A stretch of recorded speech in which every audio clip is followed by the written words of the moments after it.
बहुत सारे हैं। व्याख्या विशेष के क्षेत्र में, संगीत के क्षेत्र में जितने सारे मेडल देख रहे हो सब वो मिला हुआ है, प्रथम द्वितीय है। सारे प्रथम पुरस्कार, प्रथम और द्वितीय महिला वर्ग का इनाम मिला है। और इसी तरह से हमारे टीम के सभी सदस्यों के घर में लगभग इतने ही शील्ड और है। जी, स्वागत है आप सभी का हमारे YouTube चैनल मोर धरोहर में। चैनल के माध्यम से एक छोटी सी पहल हमारे द्वारा किया जा रहा है, जिसमें मगलरोड अंचल के जितने भी कलाकार हैं, चाहे शिक्षक क्षेत्र हो, खेलकूद क्षेत्र हो, वाद्य यंत्र वादन के क्षेत्र में हो, कलाकारी के क्षेत्र में जितने भी कलाकार हैं और विशेष प्रतिभा के धनी व्यक्ति, उन लोगों को एक मंच प्रदान करने का हमारे चैनल के माध्यम से कार्य हम लोग के द्वारा किया जा रहा है। और ऐसी ही एक प्रतिभा के विशेष धनी हमारे बीच आज उपस्थित हैं, जो कि मगलरोड विकासखंड के ग्राम अरौद निवासी मैम हैं, जो शिक्षा के क्षेत्र और समाज, जिसमें मानस गान और अन्य क्षेत्र हैं, उनमें पूरी तरह से निपुण हैं। उनसे आज वार्तालाप करेंगे, मिलेंगे, उनके जीवन के कुछ पहलुओं के बारे में आप सबके बीच रखने का प्रयास करेंगे। तो पूरा वीडियो में बने रहेगा हमारे साथ। और शुरुआत करते हैं। तो सबसे पहले स्वागत है मैम हमारे चैनल में, हमारे दर्शकों के बीच आपका। बहुत बहुत धन्यवाद। सबसे पहले मैं अपने अंचल वासियों को, समस्त माता भाई बहनों को हरेली पर्व की हार्दिक शुभकामनाएं देती हूँ। आपको भी बहुत बहुत शुभकामनाएं। चूँकि हमारे क्षेत्र अंचल एक छोटा सा लोकल गांव माना जाता है छत्तीसगढ़ को पूरा, तो ऐसे में मगलरोड विकास खंड में आपका मानस गान जो मंच है, आपका समूह, और जो आपके द्वारा शिक्षा के क्षेत्र में पहल किया जा रहा है और समाज के प्रति जो समर्पण की भावना है, ये सब चीज़ों में आप जानी जाती हैं और परिचय के मोहताज नहीं है हमारे मगलरोड क्षेत्र अंचल में। तो सबसे पहले जैसे मानस गान की बात करें, मानस में तो शुरुआत किस स्थिति से हुई? हमारे मानस मंडली सभी लोग जानते हैं, ममतामयी महिला मानस मंडली अरौद के नाम से जाना जाता है। और रही बात मानस मंडली टीम में आने की, तो हमारी ममतामयी महिला मानस मंडली जो है लगभग 2006 से संचालित है। और मैं तो बाद में इस टीम में शामिल हुई हूँ। इसके पहले हमारी मंडली को चलाने वाली हमारी ममतामयी महिला मानस मंडली की अध्यक्ष थी श्रीमती मीना साहू जी। और उसके पहले मैं जब शुरुआत की ना मानस मंडली की, तो सबसे पहले नवदुर्गा महिला मानस मंडली ग्राम मेघा, वहाँ की टीम में मैं सबसे पहले, जब मेरा बच्चा छोटा था तो घुंघरू बजाने के लिए जाती थी, साथ देने के लिए, संगीत देने के लिए।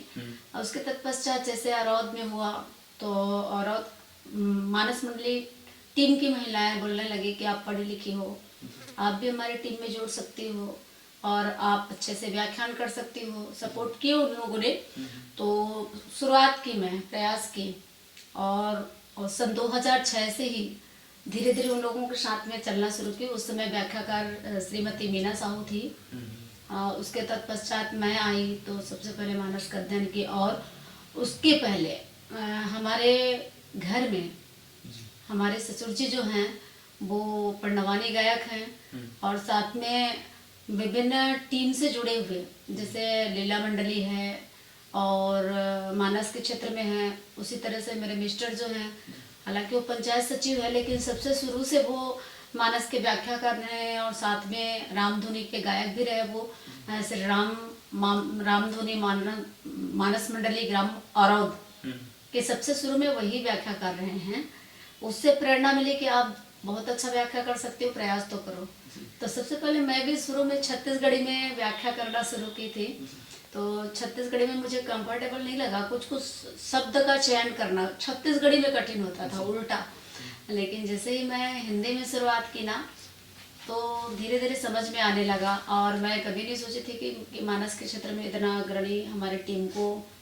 कहीं न कहीं देखा जाए तो आपकी बातों में जो शिक्षा मुख्य दिखाई देती है, जिसमें शिक्षित व्यक्ति इन सब कदमों को पहले पहल कर सकते हैं।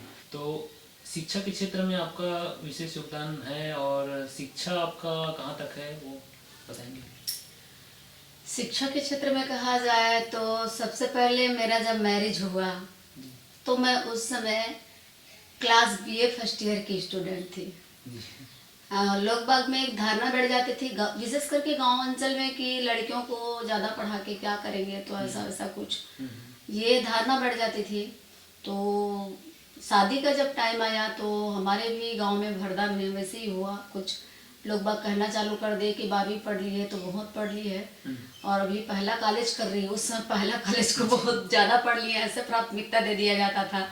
तो शादी की बात चलने लगी तो मैं सोची कम से कम फाइनल कर लेती है, शादी होता तो अच्छा होता। तो हमारा छोटा भाई शेखर लाल साहू जो भी शिक्षक है वर्तमान में दोधारा हाई स्कूल में है पदस्थ, तो वो बोले कि चलो ठीक है शादी भी कर देते हैं, लोग बाग बोल रहे हैं तो, लेकिन पढ़ाने वाले अगर मिस्टर मिलते हैं सात्विक उस कंडीशन में, और पढ़ाई तो मैं पूरा करूंगी, अगर ऐसा मेरा किस्मत रहता है तो आगे की पढ़ाई करूंगी। सौभाग्य से मुझे पढ़ाने वाले मिस्टर मिले, वो भी पास में मेघा के पास आरौद में ही मिला, और मैं फर्स्ट ईयर में थी। बताइए तब से लेके आज तक मेरे मिस्टर जो है सात्विक हैं, कोई भी प्रकार का कोई नशा सेवन नहीं करते हैं। बीए फर्स्ट ईयर में थी तो वो बोले कि ये जितना पढ़ेगी लाइफ टाइम, बोले हैं भाई जिंदगी भर पढ़ाऊंगा करके, और मैं उनके मुखारबिंद में खड़ी उतरने का प्रयास की हूँ। फर्स्ट ईयर में थी, फाइनल कर ली।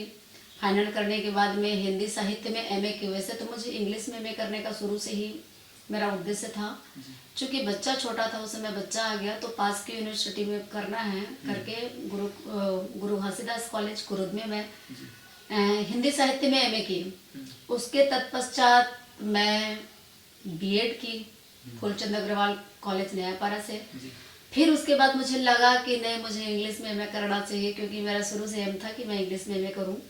फिर मैं इंग्लिश में एमए की यूनिवर्सिटी से, और उसके तत्पश्चात फिर लगने लगा कि नहीं, मुझे टेक्निकल कोर्स करना चाहिए।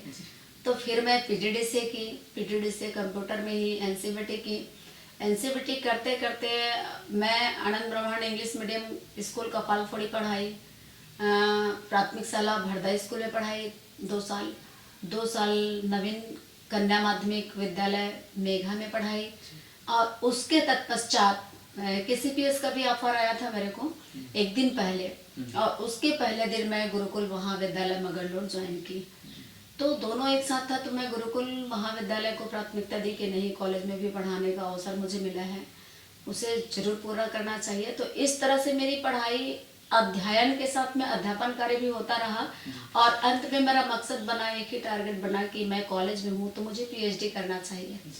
अंतिम में मैं पीएचडी अपने इंग्लिश में जारी रखी हूँ, वो 2018 बैच, और अभी लगभग 2021 में मैं अवार्ड भी हो जाऊंगी।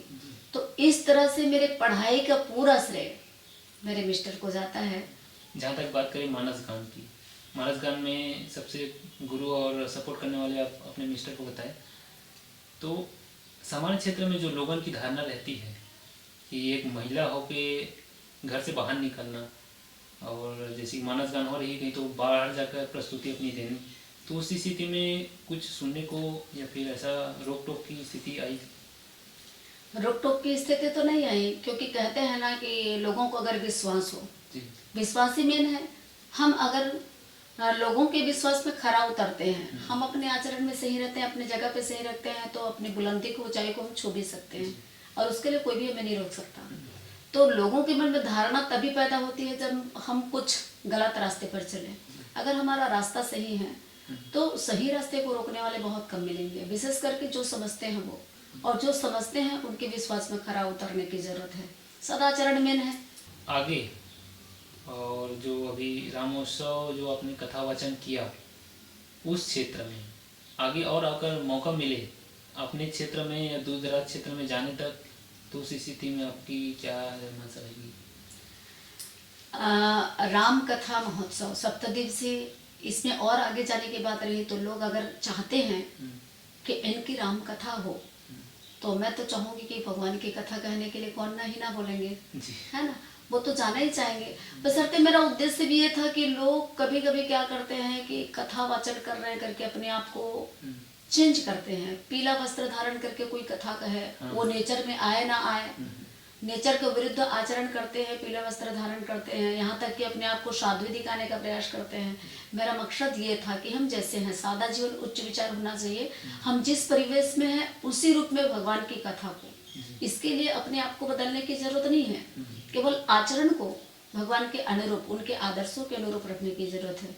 फिर कथा कहीं भी कहा जा सकता है। अगर ऐसा अवसर मिलता है तो मैं बिल्कुल जाऊंगी।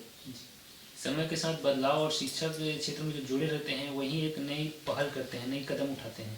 उस क्षेत्र में आप अग्रणी हैं हमारे क्षेत्र में कहा जाए तो मगल रोड क्षेत्र में ऐसे और आपके साथी जैसे कि मानस मंच बनाना है, या फिर आपने जो अभी राम कथा महोत्सव जो किया उसमें एक मंच तैयार करना जिसमें बहुत सारे कलाकार हैं और मंच और लाउड स्पीकर जैसे सब चीज़ों का जो रहता है देखभाल, उस स्थिति में आपकी सपोर्ट कौन करता है?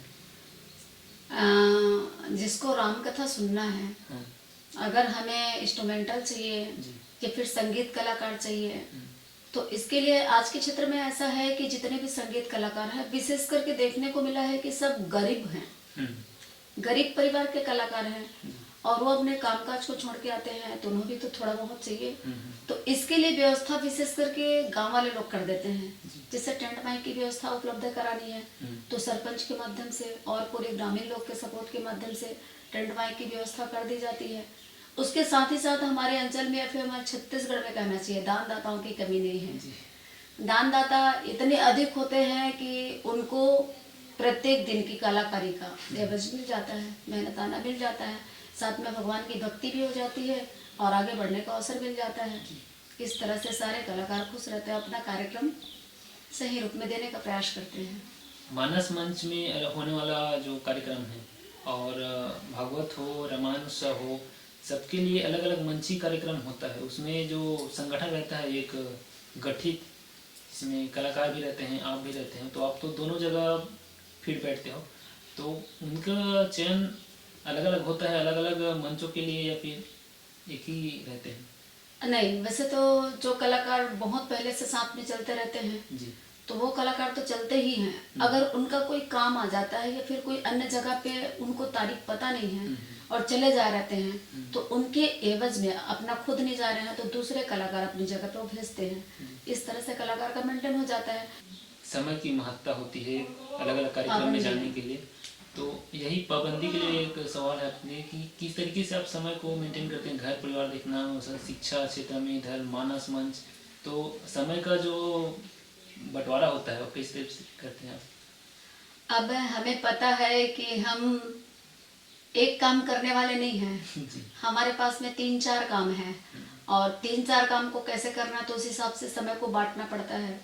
जैसे रामायण हमेशा नहीं चलता है, जैसे छठी प्रोग्राम होता है, घर उद्घाटन होता है, जो 12 महीने वाले होता है वो तो कभी कभार टाइमिंग में होता है, लेकिन जिस समय कंटिन्यू रामायण प्रतियोगिता होता है उसी समय में ड्यूटी जाने होते हैं और घर का भी काम करना पड़ता है गृहिणी बनकर, तो इस हिसाब से टाइम का मैनेजमेंट करते हैं। जैसे मैं सवेरे सो जाते हैं उस दिन, उसके बाद घर का पूरा काम निपटा देते हैं। अब विशेष करके रामायण में जाना है तो संडे और सैटरडे को चुनते हैं क्योंकि हमें ड्यूटी भी जानी है पढ़ाई के लिए। और ये सब काम के चलते चलते बीच में कहीं सामाजिक काम आ गया, क्योंकि साहू समाज से भी जुड़े हुए हैं, सामाजिक काम आ गया तो उसके लिए हमें, जैसे हम जिस कॉलेज में स्कूल में पढ़ाने के लिए जा रहे हैं तो वहाँ पे टाइम को सिस्टमेटिक बांध के रखते हैं। आपका जो नवाचार है और जो पहल है वो सराहनीय है। आप क्या कहना चाहेंगे उन लोगों को जो शादी के पहले तो रहते हैं सब चीज़ों के, लेकिन शादी के बाद कहीं न कहीं रोक टोक और समाज के डर से घर से निकलना बंद कर देते हैं या फिर अपने जो कदम है वो सिकुड़ा लेते हैं, उनके लिए? शादी के बाद अक्सर ऐसे लोगों में देखने को मिलता है जो खाली पीले रहते हैं, अपने आप को जो खाली मानते हैं। वही लोग अक्सर गलत अंदाज में सोचते हैं कि महिलाओं के लिए घर से बाहर निकलना अच्छा नहीं है। तो मैं ऐसे लोगों के लिए सवाल उठाना चाहूँगी, क्या महिलाएं घर से नहीं निकलती और घर का भोजन पक जाता है? क्या महिलाएं खेत में काम करने के लिए बाहर नहीं जाती घर से, या फिर कोई अन्य जगह मार्केट नहीं जाती महिलाएं? तो मेरे कहने का मतलब ये है कि हमारे घर की फैमिली में ऐसा सोच तो कभी नहीं बैठा है, क्योंकि वो पढ़ने के लिए बोलते थे 1 कदम तो 10 कदम चल के मैं टॉप ला के दिखाती थी, है ना। हर क्लास में हम, शादी के बाद लोग मानसिकता बना लेते हैं कि कैसे पढ़ाई कर पाएंगे, उनकी धारणा नीचे गिर जाती है। एक तो उनको फैमिली का सपोर्ट नहीं मिलता है जिसके कारण से वो पढ़ नहीं पाते हैं, लेकिन मुझे पूरी फैमिली का सपोर्ट मिला है, इस कारण से मैं पढ़ाई की हूँ, हर क्लास में टॉपर भी बनी हूँ। और लोग जो सोचते हैं उन लोगों को भी ये सोचना चाहिए कि जब अपने परिवार की बात आ रही है, जैसे अपने बेटी को पढ़ाया जाता है, घर से बाहर निकलने के लिए उनको प्रेरित किया जाता है, तो बहू को क्यों नहीं। लोगों की धारणा को चेंज होना होगा, क्योंकि हम बहू को खेतों में काम करने के लिए भेज सकते हैं, बहू को मेहनत करने के लिए बाहर भेज सकते हैं, तो नौकरी करने के लिए या पढ़ाई करने के लिए क्यों नहीं भेजा जा सकता। हमारी फैमिली की सोच तो बहुत अच्छी है। लोगों की भी धारणा ये होनी चाहिए कि आखिर बहू भी तो हमारी बेटी है, उसको भी वही पढ़ने का अधिकार है जो बेटी पढ़ती है। बेटी को नौकरी करने का अधिकार है तो बहू को भी नौकरी करने का अधिकार होना चाहिए। मानस मंच की बात करें तो मानस मंच में अभी तक छत्तीसगढ़ में या फिर छत्तीसगढ़ के बाहर कहाँ कहाँ का मंचन हुआ है? छत्तीसगढ़ के बाहर हमारे छत्तीसगढ़ में कांकेर, दुर्ग, जितने भी जिला है छत्तीसगढ़ के उसको पूरा कर चुके हैं। और उसके अलावा महाराष्ट्र में 3 साल तक लगातार कंटिन्यू इधर गए हैं महाराष्ट्र। और अभी तो फिलहाल ग्वालियर की ऑफर आ रही थी, लेकिन अब उतने दूर जाने का प्लानिंग उन लोग बताएंगे जो फोन किए थे ग्वालियर के लिए। तुलना करें जो जाते हैं जहाँ अंचल और हमारा क्षेत्र, इसमें सुनने वाले, कथा करवाने वाले और सोच कुछ अंतर नजर आती है उसमें? बहुत अंतर नजर आती है। अलग अलग जगह की अलग अलग भाषा, अलग अलग परिवेश, रहन सहन, खान पान। अब उड़ीसा की बात कर रहे थे तो उधर खाना हम छत्तीसगढ़ वासियों के लिए बड़ा ही वो है, कहना चाहिए, जिसको खा नहीं सकते। नारियल की सब्जी बनाई जाती है, तो जब भी उधर जाते हैं तो हम लोग बोलते हैं कि हमें छत्तीसगढ़ का खाना चाहिए। हम लोग अपने लिए जो भी प्रकार का भोजन बनाते होंगे, व्यंजन बनाते होंगे, तो भी हम लोगों के लिए, कम से कम छत्तीसगढ़ वालों के लिए, लगभग मेरे को लगता है कि महाराष्ट्र और उड़ीसा दोनों का खाना सेम चलता है। जहाँ बड़े बड़े टब में डायरेक्ट सब्जी को पता नहीं उबालते बस है लगता है, और उसमें ऊपर से ना नारियल तेल को या नारियल के वो कटिंग करके डाल देते हैं, उस टाइप का खाना बनता है, तो वो हजम नहीं होता। और रही बात बोल चाल की, पहनावे ओढ़ावे में बहुत कुछ अंतर रहता है। आयोजन के क्षेत्र में कहा जाए तो मंच बहुत बड़ा बड़ा सजाते हैं, मंच में अंतर होता है, बहुत बड़ा बड़ा सजाते हैं, बहुत खर्च भी करते हैं और पब्लिसिटी भी बहुत अच्छी रहती है। और सबसे ज़्यादा खुशी की बात यह है कि हमारे छत्तीसगढ़ में सबसे ज़्यादा टीम है, जिसको हमारे छत्तीसगढ़ को कहा जाए पूरे देवी देवताओं का गढ़ है, लेकिन ये कलाकार का भी गढ़ है, कलाकार की खदान कह सकते हैं छत्तीसगढ़ पे। इंस्ट्रूमेंटल के क्षेत्र में कहें, लोक कलाकार कहें, लोक संगीतकार कहें, सब प्रकार के कलाकार हमारे छत्तीसगढ़ में मौजूद है। लोगों को कहीं अन्यत्र भटकने की जरूरत नहीं है। अगर जो भी प्रोग्राम अरेंज करना है तो अपने छत्तीसगढ़ के ही कलाकारों को लिया जाए। तो एक हमारी चैनल के माध्यम से यही एक कोशिश है कि आपके जैसे प्रतिभावान जो व्यक्ति हैं, धनी हैं, उनको एक मंच प्रदान करने का चैनल के माध्यम से एक पहल चल रही है, जिसमें आप भी शामिल हैं। तो कुछ कहना चाहेंगे आगे और हमारे लिए संकेत? जो नए नए कलाकार उभर रहे हैं, जैसे रामायण के क्षेत्र में भी, गांव में भी लोग रामायण पढ़ते हैं, तो वो गांव से बाहर जाना नहीं चाहते। उनको लगता है कि हम आगे नहीं बढ़ सकते। दूसरे की टीम को ऐसे देख के लगता है, जैसे हमारी भी टीम थी, हमें भी लगता था कि लोग कैसे बड़ा बड़ा प्रोग्राम बड़े बड़े मंचों में देते हैं और हम लोग कभी दे पाएंगे कि नहीं। हमारी धारणा छोटी हो जाती है।